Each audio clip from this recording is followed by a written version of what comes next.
Okay, hello everyone. So following, if you've seen my little catalogue of live videos on Facebook in the Leap and Shine community, you will already know that I've had a series of technical glitches on my, this is something I'll never forget, my Facebook Live debut. I did practice last night, honestly. I did not practice what I was going to say, but practice actually getting it set up, and for some reason today it wouldn't. So look, so here we have a recorded video. So having spoken to Clara, that's what we decided to do, and I'm quite happy to do that. Technology, hey? Anyway, let me just get on with the video. Thank you ever so much for having me in the Leap and Shine community, and thank you to Clara for the opportunity to share with you this subject that's really close to my heart. It's called What's in Your Hands.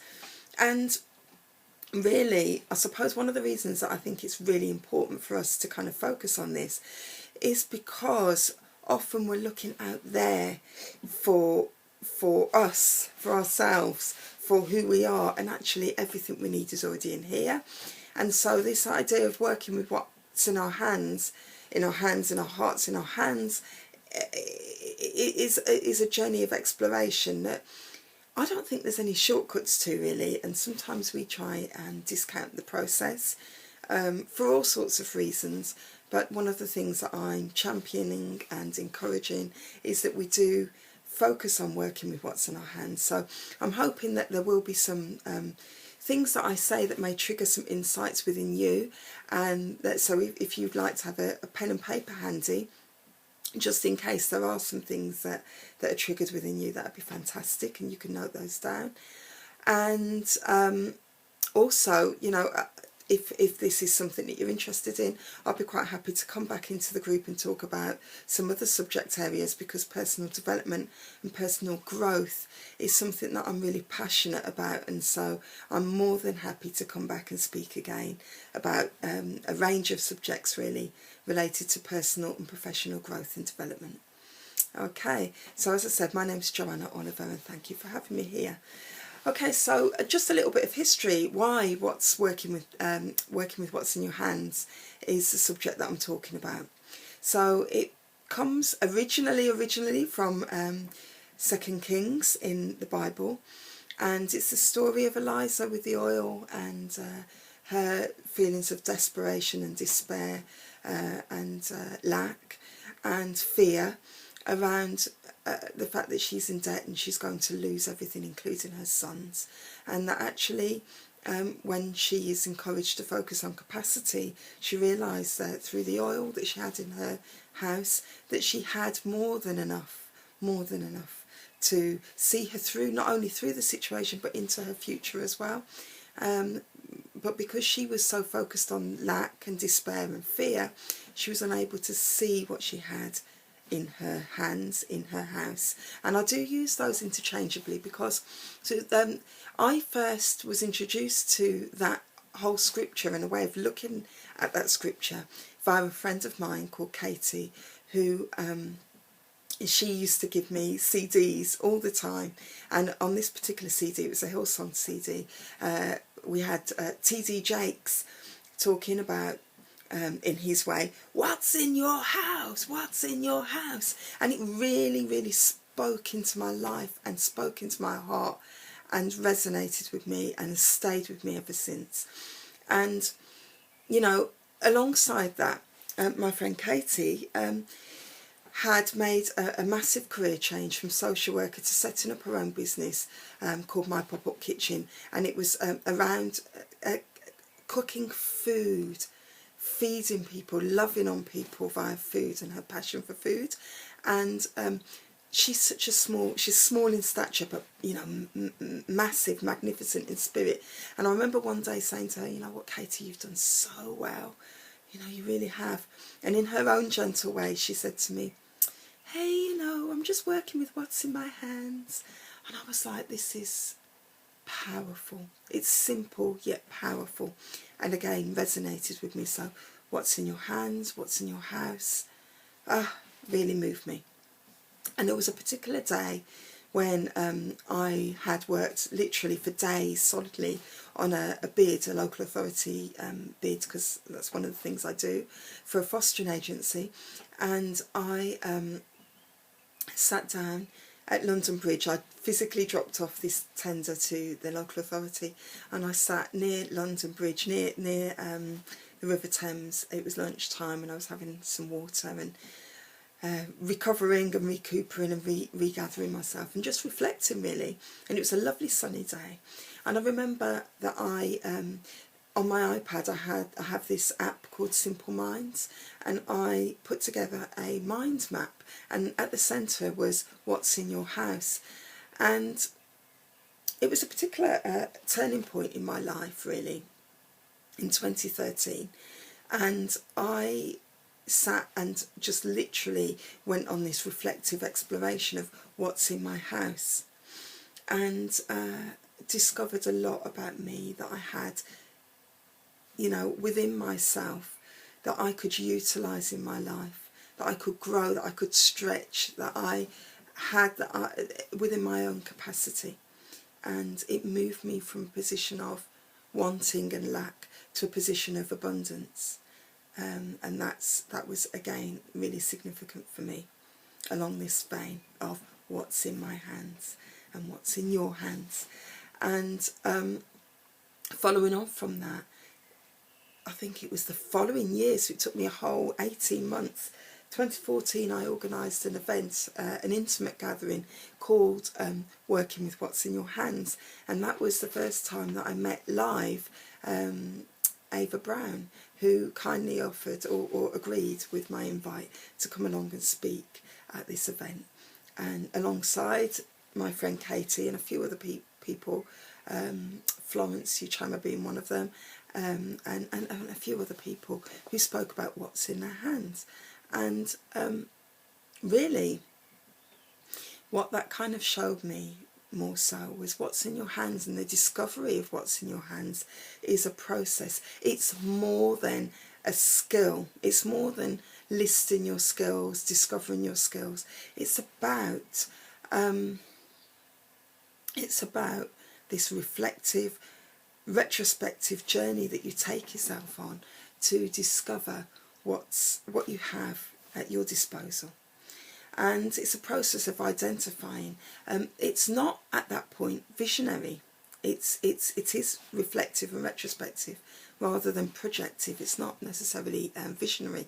But I know for me that mind map that I created in 2013 became the concept for my company, my company, the work that I do, which is under the umbrella of Consult a Chameleon, Grow Your Colours, and that is all about working with what's in your hands. So it did become a visionary thing, but the process itself isn't really visionary. The process itself is reflective. So what is it? It's more than skills, as I say. It's about focusing on simplicity, that following that path of least resistance. It's about capacity and stretching that capacity and having the courage of what we have within us, that kind of inner knowing, that inner compulsion that we have, that kind of the ordained gifts and treasures that we have within us that, in my perspective, are God-given, and that purpose that is within us, and having that kind of inner belief in what's in our hands, and that there is something really valuable there that we can work with. So the other thing, I suppose, within that is asking ourselves a few questions. What do I have? Now, what do I have may be things that we're already using, or not using. But it's not necessarily stuff that's untapped. We may already be using them but not really appreciate the value of them. And one of the things about kind of personal development and personal growth is the importance of celebrating our achievements. So in this instance, celebrating what we have. So it's a celebration of what we have in our hands. It's also about asking how we perhaps could use those things differently. So there may be things that we're already using that we just need to twist, just change slightly the way that we're using them, amend, adjust, so that we're actually using them in a way that's more effective for us, and more in alignment with who we are. And then the other thing is, which is I think is really important, particularly for us superwoman, and I definitely suffer from superwoman syndrome. I say suffer, it has been beneficial to me, but it, you know, at times you suffer because, you know, we can kind of stretch ourselves too far.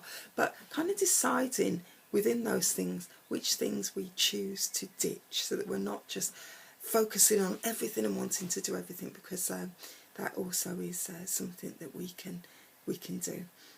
And certainly at the beginning of Consult a Chameleon, that was something that I did. It was, I want to do this, I want to do that, I want to do all these other things, and just kind of homing in on what's the thread. Now, the thread for me is about empowerment and enablement, and kind of having a real passion and a real affinity and a real joy in seeing people grow and develop, you know, within themselves. That for me is priceless. So that's my passion, irrespective of what I'm doing, whether I'm lecturing, whether I'm doing a video, whether I'm doing live if I ever get there, or whether I'm facilitating a workshop or some group work, or whether I'm writing a program, or whether I'm proofreading somebody's book or writing some copy for them. You know, it's all of the same thread, which is helping people to grow, helping people to maximise what's in their hands.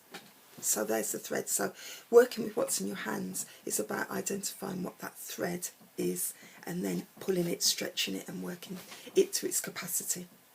Okay, so the other thing I suppose within this is to identify what can trigger working with what's in your hands.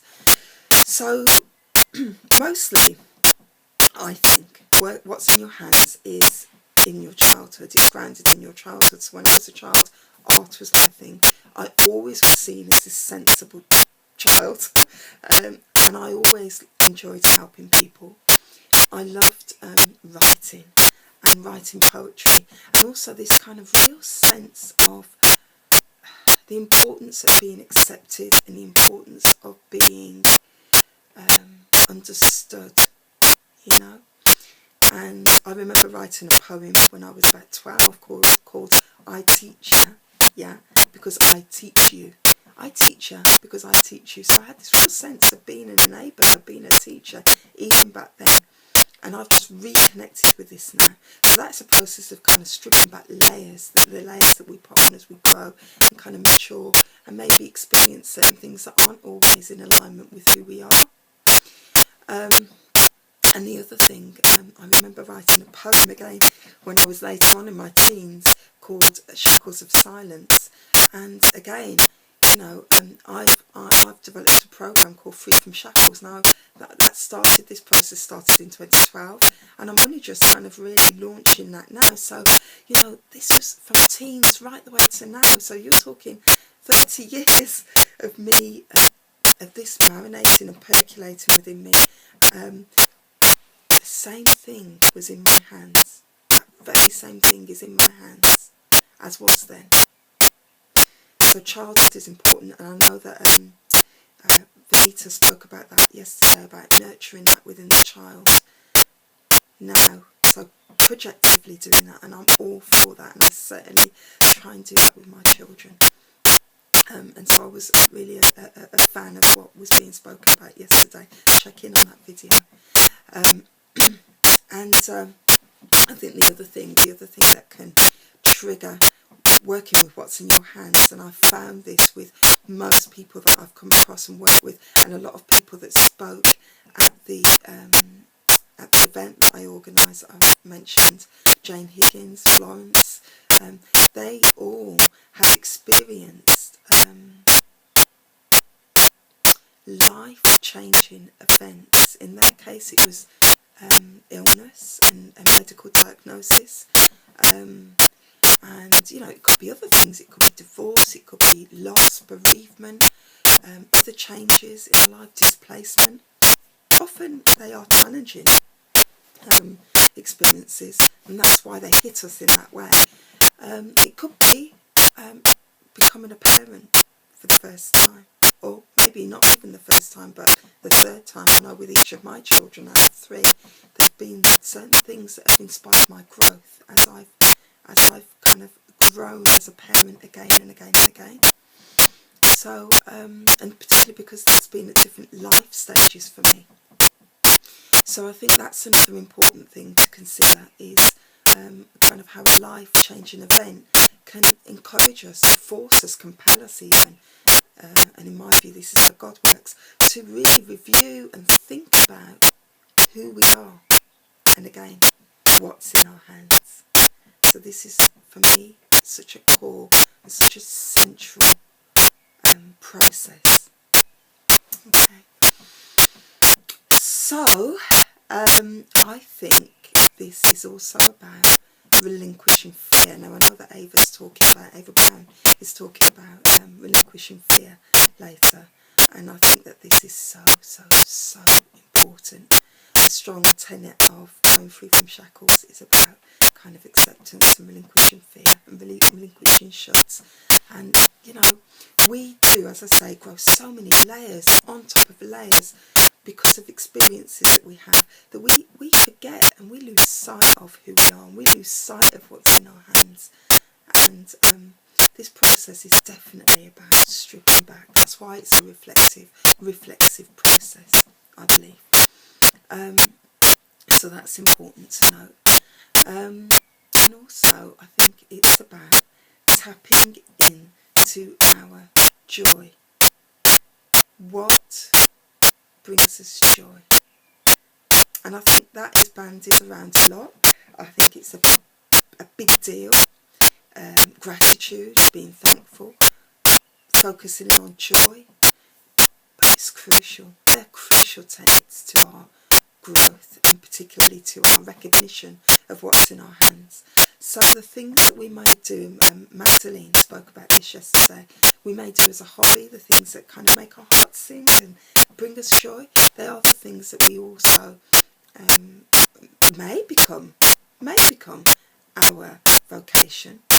You know, we need to listen for that calling, which can come from within and sometimes can come from without. So it may be that people say, oh, you know, you're really, really good at this, or, you know, what you did there, that really, I've heard that lots of times, but when you said it, it really spoke into my heart.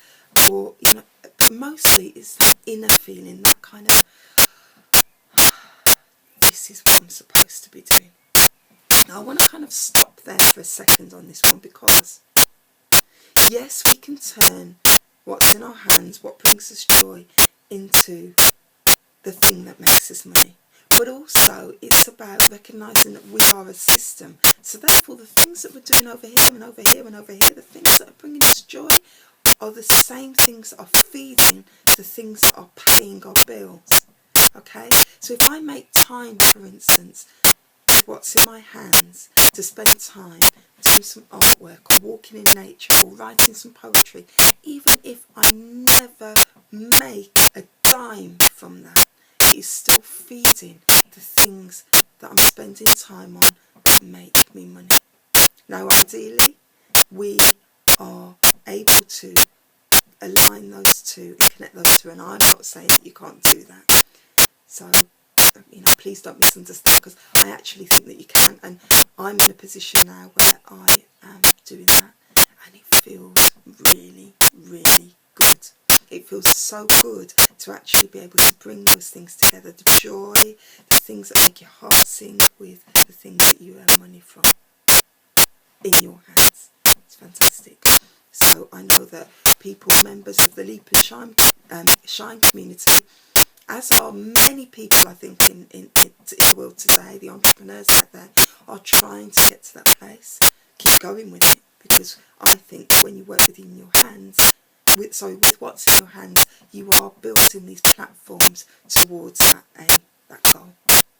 Okay, so I'm just going to summarise. Reflect on what brings you joy. Reflect on what, and focusing on what ignites that spark within you. Acknowledge any recurring themes. Note them down, write them down, draw them out, do your mind maps. Be ready to explore, and be ready, importantly, to relinquish. Okay, not just fears, but relinquish things, relinquish people actually as well. Sometimes to tune into what's in our hands, we need to let go of some of the things that we're trying to hold on to. Okay. Maybe if it works for you, it doesn't have to be via a fancy app on iPad. You know, create a what's in my house, my map, or what's in my hands, my map. They are one and the same. Listen to what other people tell you about who you are, how you're perceived, how you present, because that is a massive part of your calling. And you know, I strongly, strongly, strongly believe that God works through people.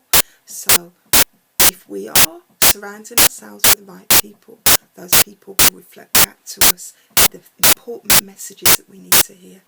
And that is, in my view, a big part of working with what's in your hands. So I am in this process now of saying, this is a big deal, working with what's in your hands. I know that Ava Brown uses this now as part of her work with people, and I thank you, Ava. I'm blessed that you acknowledged me in a post recently. This is why I had to start off by acknowledging that this came from the Bible, and I know that you did that too. I also know that lots of people home in on this. I found somebody on my journey who has written a book called What's in My Hands, and that's fantastic. And I know other people have said that they've done workshops. Anita said she's done a workshop over in the USA, a couple of workshops around this. I know other people that have said they use this term all the time. So, you know, I've just kind of hijacked something that I think resonates, and that's the important thing about this. What works for people. And I think that there is a space for more of this, working with what's in your hands, exploring what's in your hands, creating a community. I do have a Facebook page called Working with What's in Your Hands. I just never made it live, I suppose because it's another group within many groups that I've created. And actually, where does it trace back to? It traces back to me in this instance. So it's about me and other people, other like minds, and there are many of us, aren't there, joining together, encouraging each other to tune into and reflecting back to each other who we are, and tuning into what's in our hands.